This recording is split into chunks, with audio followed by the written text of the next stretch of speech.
Welcome back to the deep dive. Today we're attempting a bit of intellectual heavy lifting. We are diving deep, and I mean deep, into one of the absolute core challenges of modern theoretical physics. Yeah, this isn't just skimming the surface. We're going straight to the heart of quantum gravity. Exactly. Not to nibble around the edges, but to tackle what is, I think, perhaps the single longest standing, most frustrating problem in the field. Localizing energy and momentum in a gravitational field. And it sounds abstract, I know, but this failure is basically the reason general relativity, for all its brilliance, just can't be successfully married to quantum field theory. Right. And the claim from the source we're unpacking today is, well, it's immense. It's huge. We're looking at a 2024 paper by Stuart Marangwi, and it introduces a new framework. It's called Quantum Spatio-Temporal Dynamics, or QSD, and it's modeled by something called the Nexus Paradigm. And the mission here, the stakes, as this paper sets them up, is that solving this centuries-old technical problem is the exact key you need to simultaneously explain dark energy and dark matter. All at once. This isn't just a new take on quantum gravity. It's presented as a unified theory of the gravitational field and, the entire dark sector of the universe. So our mission for this deep dive is to unpack this QSD approach, to understand exactly where general relativity GR went wrong on this specific point. And then follow the breadcrumbs, the math that connects gravity, the quantum vacuum, dark matter, and dark energy into one cohesive picture. Yeah. It's a lot, so we should probably just jump right in. Let's do it. Let's start with the setup. The core problem in general relativity. GR tells us that gravity is the curvature of space-time geometry. We know that matter causes that curvature. Right. But when Einstein and, everyone after him tried to define the energy and momentum inside the gravitational field itself, the energy carried by the curvature, they couldn't. They failed to find a universally accepted, physically meaningful definition. Correct. They were looking for something very specific, a symmetric stress-energy-momentum tensor. Which is the tool physics uses for this everywhere else, for all the other forces. For everything else. It has to follow conservation laws, and it has to work no matter how you set up your coordinates. But every attempt to define one for gravity in GR resulted in these things called pseudo-tensors. Pseudo-tensors. I mean, that word alone just sounds like an admission of defeat, doesn't it? What does that actually mean for something to be non-tensorial? It's the central crippling flaw. A real tensor has physical meaning, regardless of your coordinate system. If you describe momentum flow with X, Y, and Z coordinates, okay, and then you switch to, say, spherical coordinates, or you just move your starting point 5 feet to the left, a real tensor transforms in a predictable way that keeps the underlying physics the same. But a pseudo-tensor doesn't do that. No, it's not covariant. It's calculated value for something like the energy density of the gravitational field right here at this point in space. It's completely dependent on the coordinates you happen to choose. Wait, let me make sure I'm getting the physical implication here for you, the listener. Are you saying that if I stand over here and I calculate the energy in a gravitational wave passing between us, I could get one number, and you, standing right there, could calculate a completely different number just because our reference frames are different? Precisely. In fact, you can choose a coordinate system where the localized energy of the gravitational field is just zero. It vanishes entirely. That can't be right. I mean, that makes the energy physically meaningless. It makes it dubious, unreliable. And this is why the physics community never agreed on a definition for it. And it violates the one thing Einstein knew had to be true from the very beginning. That gravity has to self-gravitate. Absolutely.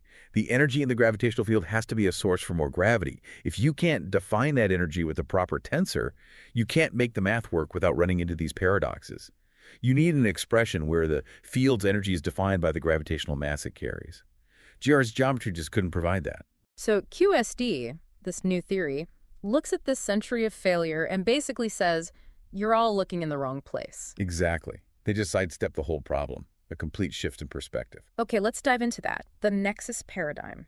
If QSD is saying forget the metric tensor, the fabric of space-time as the place to find energy, where do they look? They look in the affine connection field. Now, this is a concept that's mathematically related to the metric, but it governs a different part of the geometry. Okay. If you think of the metric tensor as defining distances and angles, like the curvature of a mountain's surface. Right, the shape of the mountain. Then the affine connection defines how you move vectors around on that mountain. It defines the straightest possible lines, or geodesics. It's the language of the tangential manifold. So we're shifting focus from the mountain shape to the rules for a hiker's path across it. Why does that suddenly allow you to localize energy where the metric failed? Because it lets QSD make its huge conceptual leap, the Nexus Paradigm. And this is a big one. It interprets Einstein's field equations not as describing curved space-time. The standard view, the whole bowling ball on a rubber sheet analogy. Right, it throws that out. Instead, it says the equations describe curved world lines in a flat space-time. Whoa. Okay, that is a profound distinction. How is that even consistent with what we see? I mean, we observe strong curvature around the sun, around black holes.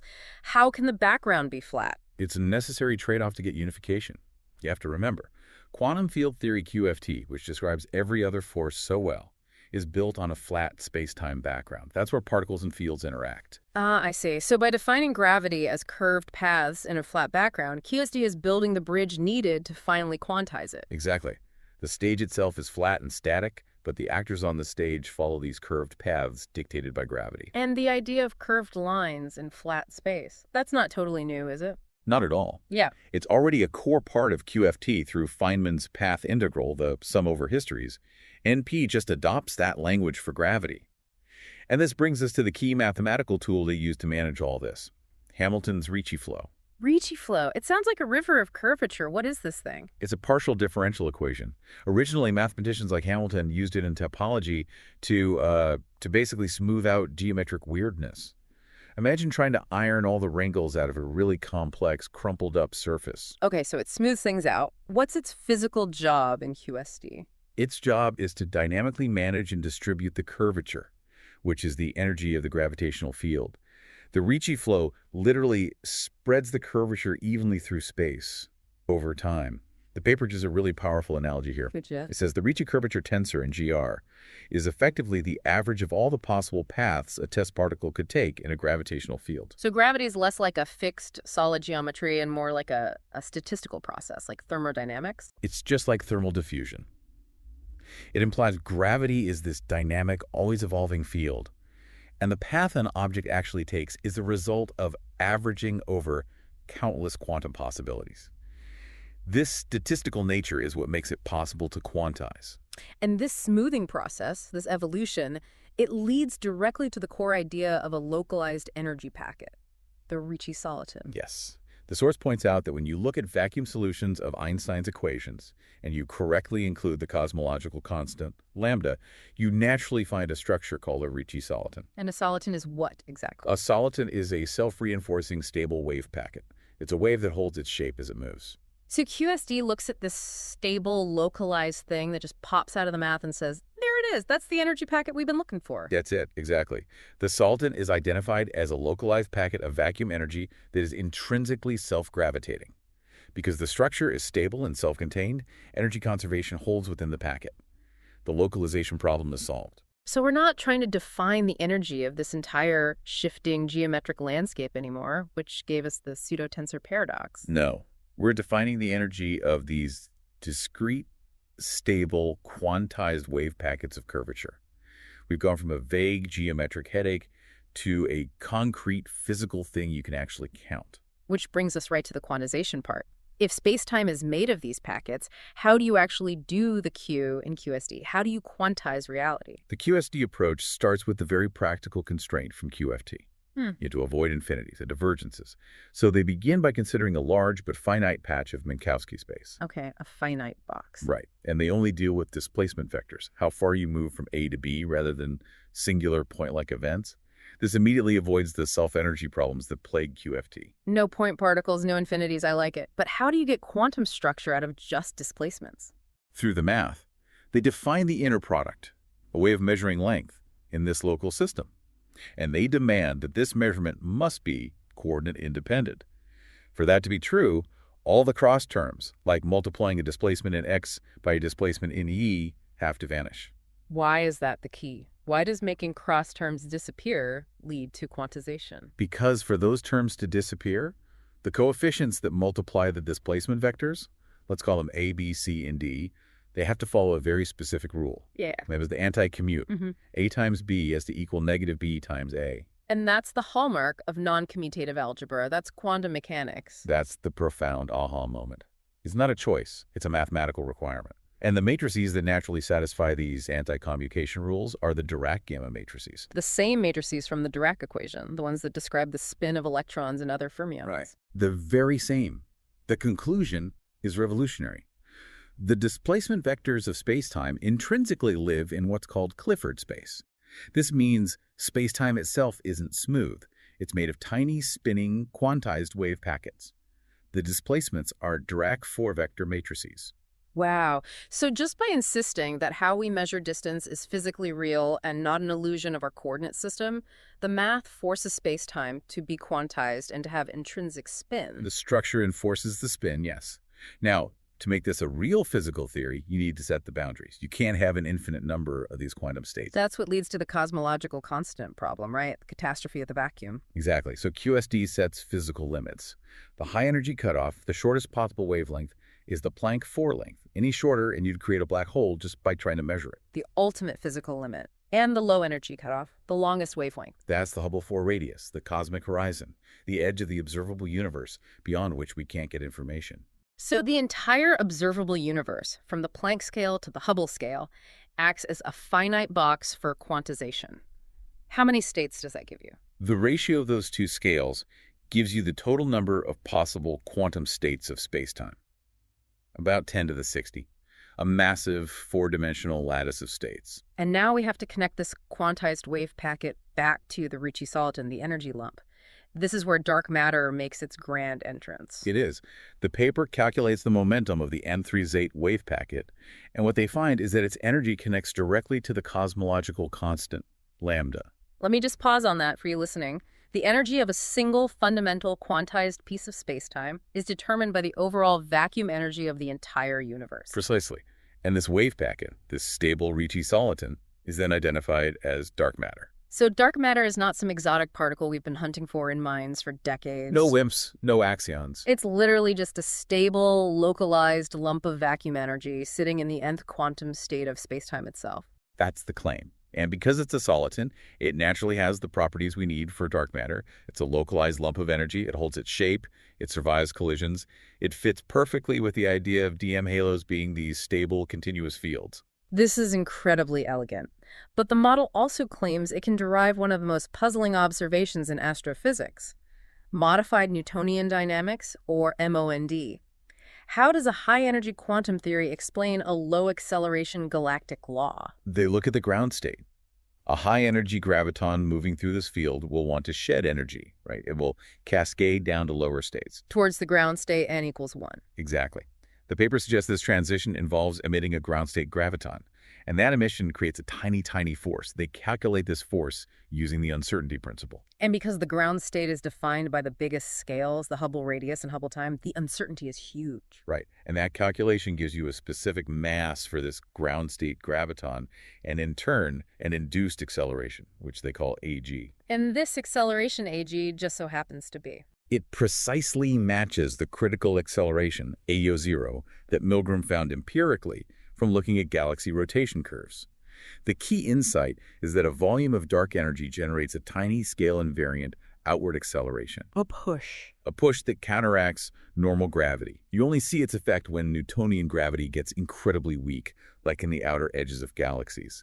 That acceleration, A0, is the transition point from the classical world to the quantum gravity world. That's a stunning consistency check. The fundamental constants of the universe, Planck's constant, the speed of light, the Hubble constant, they dictate this critical acceleration that we actually observe in galaxies. It's a direct bridge between the micro and the macro. That's what gives the model so much power. Let's turn to some of the other consequences then. Specifically for things like black holes. GR famously breaks down into a singularity at the center, a point of infinite density. Since QSD is all about wave packets, what does its metric say of that? Well, this is one of the most immediate and profound results. The metric that QSD derives is completely regular. It has no singularities or divergencies. At all? None. The problem just vanishes. Because the model defines gravitational mass as a superposition of these quantized wave packets, not a single point. The mathematical breakdown that creates a singularity just doesn't happen. Okay, so the singularity is gone. What about at the other end of the scale? At the highest possible energies? Near the Planck scale. There, QSD shows something called asymptotic freedom in gravity. This is a concept we know from the strong nuclear force, but here it's sort of reversed. At very high energy states, high values of n, the particle's world line becomes almost perfectly straight. So curvature vanishes. Asymptotically, yes. Hmm. Graviton interactions essentially disappear in that high energy limit. That's really counterintuitive. I always pictured quantum gravity at the Planck scale as this, chaotic, violently fluctuating foam. It is. But in this model, at the highest energies, particles are moving so fast or are so localized that their paths are effectively straight lines in the flat background. The deviation is minimal. It's actually at lower energies, where uncertainty in position grows, that the world line deviates more and the gravitational effect becomes strong. Let's talk about the positive mass theorem. In GR, it's a huge mathematical effort to prove that the total energy of a system has to be positive. How does QSD handle this? Much more directly. By comparing their quantized metric to the classic Schwarzschild metric, they create a link between the quantum state n and the baryonic mass, m. The mass term in the QSD metric is proportional to n squared. And since n is always a real integer, 1, 2, 3, and so on, n squared is always positive. Always positive. So the positive mass condition isn't something you have to prove with complicated geometry. It's just a natural, direct consequence of the field being quantized in the first place. It's baked into the physics from the very start. That is elegant. Now, what about the structure of a black hole itself? QSD predicts these concentric, black hole-like surfaces. Does the event horizon match the classical Schwarzschild radius? No, and this is a major prediction. It shows that the innermost stable quantum state, n equals 1, corresponds to a radius that's actually half the size of the Schwarzschild radius. Half the size? That's a huge difference. It's a massive structural change. But, and this is a crucial point of consistency, while the event horizon itself is redefined, the model calculates the innermost stable circular orbit, or ISCO. The closest you can safely orbit without falling in. Exactly. And QSD calculates that to be at a radius of 6 times the Schwarzschild radius. This perfectly matches the classical GR calculation. So the model changes the very core, the singularity. It shrinks the event horizon, but it perfectly preserves the observable dynamics of matter orbiting just outside. That's a powerful validation. It is. It bridges the quantum core with the classical observations. But the full power is really revealed when you look at the complete dynamic equation from the theory. It's a non-Newtonian equation that includes baryonic mass, dark matter, and dark energy all in one. A single equation for all three. And we already said that the quantum gravity regime kicks in when acceleration drops below that critical value, AAU. When you take this full complex equation and you apply that one condition... The condition you'd find in the outer parts of a galaxy. Exactly. All the complexity just melts away. Then what are you left with? The equation naturally reduces to the baryonic Tully-Fisher relation. The rotational velocity to the fourth power is proportional to the baryonic mass. That's one of the most important empirical laws in astrophysics. It's the observation that forced us to invent dark matter halos in the first place because Newtonian gravity couldn't explain it. And QSD derives it. It doesn't need to add dark matter as some extra ingredient. The influence of dark matter and dark energy, which are already built into the quantized structure of gravity, is what creates this exact non-Newtonian relationship. The quantum fabric of space-time itself must create the observed dynamics of galaxies. That's probably the most powerful piece of evidence for a model like this you could ask for. Absolutely. And it goes further, deriving equations for galactic evolution, showing exponential growth based on Hubble time.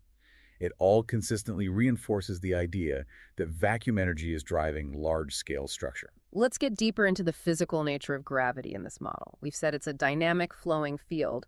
What does the Ricci flow equation look like when you write it in terms of the quantum states, the Bloch functions? It gets complicated with these entangled derivative operators. Yeah. But the key piece of information is the coupling coefficient between them. It resolves to an areal speed. An areal speed. So an area per unit of time. What does that represent physically? It's identified as the speed of entanglement in the gravitational field. The paper calculates it to be about 5.2 square parsecs per second. It's not how fast something travels through space, but how fast quantum information propagates across an area of space-time. That's a fascinatingly concrete number for such an abstract idea, but how does this flowing, entangled field produce the attraction we feel? The interpretation is profoundly thermodynamic. In QSD, baryonic matter acts like a heat sink, and the quantum vacuum is a heat source. Okay, so matter is cold and the vacuum is hot, in a sense. In an energetic sense, yes. And gravitational attraction is characterized as a flow of space-time from the source, the vacuum, to the sink, the matter. It literally carries a test particle along with it. So gravity is a thermodynamic flow of space-time itself toward mass. This brings us back to the ground state graviton. That flow has to be mediated by something. It's mediated by the minimum energy entity, the ground state, and we see this explicitly when we look at the equation for gravitational waves. What does QSD say is the source of gravitational waves? The source is the ground state for momentum of space-time, the n equals plus or minus 1 state. This is a critical point because it localizes the source of dark energy to this ground state. So dark energy isn't some smooth, uniform, fluid-filling space? No, it's the minimum residual energy of the gravitational quantum field itself, and the oscillations of that ground state are what we perceive as gravitational waves. That gives dark energy a concrete physical identity. And the math also implies there's a limit to how small energy can be, right? Yes, it implies the existence of a minimum energy or frequency in nature, defined by the mass of that ground state graviton. No fluctuation of space-time can have less energy than that. Now, if we look at the Hamiltonian, the total energy of the system, I understand it simplifies quite dramatically. It does. It simplifies to describe a system of quantum harmonic oscillations of the metric. So the entire gravitational field, the fabric of reality, is structurally a system of nested harmonic oscillators, the Ricci solitons, with energy levels proportional to n squared. 10 to the 60 of them, all oscillating.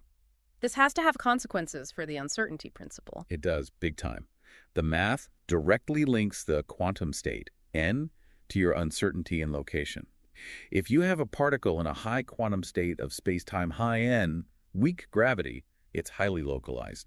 Low uncertainty. But in strong gravity, near a black hole where you're forced into low-end states, what happens? The particle becomes increasingly delocalized. It experiences huge uncertainty in its location.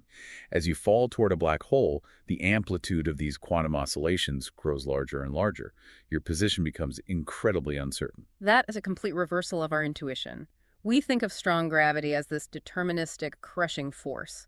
But QSD says it actually leads to massive quantum uncertainty in your position. The amplitude of those vacuum fluctuations is what defines the energy of the free-falling object. It's a completely new way to think about it. Okay, let's get to the climax of the theory. Solving the cosmological constant problem with the full QSD Lagrangian. We've established dark energy as the ground state. What shape does its potential energy have? The Lagrangian has a specific potential term, and when you apply a mathematical technique called Wick rotation, that potential takes on the form of a Mexican hat, just like the Higgs field. So dark energy is a Higgs-like field. Right. The Higgs field gives mass to particles. This field gives energy to the vacuum. Exactly. But with one critical difference. Its potential energy minima, the bottom of the hat's brim, are negative. The vacuum sits at a minimum negative potential energy. And why does that solve the 10 to the 120 discrepancy, the worst prediction in the history of physics? Because the standard calculation gets that huge number by adding up all the zero-point energies of all quantum fields. QSD shows that at high energies, the vacuum expectation value of this dark energy field is 0, which means that only the ground state contributes to the vacuum energy density we actually observe. All those enormous high-energy contributions are mathematically canceled out. We're left with just the tiny residual energy of the n equals 1 ground state. That's the solution. It's elegant. And when they calculate the theoretical value for the cosmological constant based on this, it shows outstanding agreement with the measured value from the Planck satellite. It resolves the problem. The universe's acceleration is driven by this tiny, persistent, negative potential energy that exists everywhere in the vacuum. That's just remarkable. Finally, the paper touches on what happens to matter in these extreme low quantum states. The state reduction process, yes. In strong gravity, the Hamiltonian breaks a certain time symmetry, and this drives matter toward low quantum states. Matter itself transforms under extreme gravity. It suggests that baryonic matter could transform into a highly ordered state, specifically a Bose-Einstein condensate, or BEC. This hints that the matter inside a neutron star, or whatever is beyond a black hole's event horizon, is a BEC. So not a chaotic singularity, but a highly ordered macroscopic quantum state. And that, the paper proposes, could be the key to the black hole information paradox. If the information is being compressed into fewer and fewer highly ordered quantum states, it might not be lost at all. It might just be stored differently. This deep dive has, it's completely reframed the entire landscape. Let's try to synthesize the core findings of the Nexus paradigm for everyone listening. Okay, the core discovery is this unified framework. QFD solves the localization problem by defining gravitational energy as these stable solitons. Dark matter is just one of those localized packets of vacuum energy. And dark energy is the ground state of that whole field. It's a massive Higgs-like field with negative potential, and gravity itself is a thermodynamic flow. And that central problem we started with, energy momentum localization, is fundamentally tied to quantum uncertainty. Exactly. The key physical insight is that a free-falling object will experience larger vacuum fluctuations, more uncertainty in its location in strong gravity than in weak gravity. The amplitude of these quantum jitters is what defines the object's energy. The more certain the gravity, the less certain the position. It's a fascinating conclusion. Does the paper point to any future directions for this research? It does. Given the statistical nature of it all, they suggest using things like the quantum Monte Carlo method to study random walk phenomena and entropy on this tangential manifold to really model the field's behavior in detail. We've established that gravity is a massive, flowing, quantized field driven by thermodynamic concepts. So for the provocative final thought we leave you with,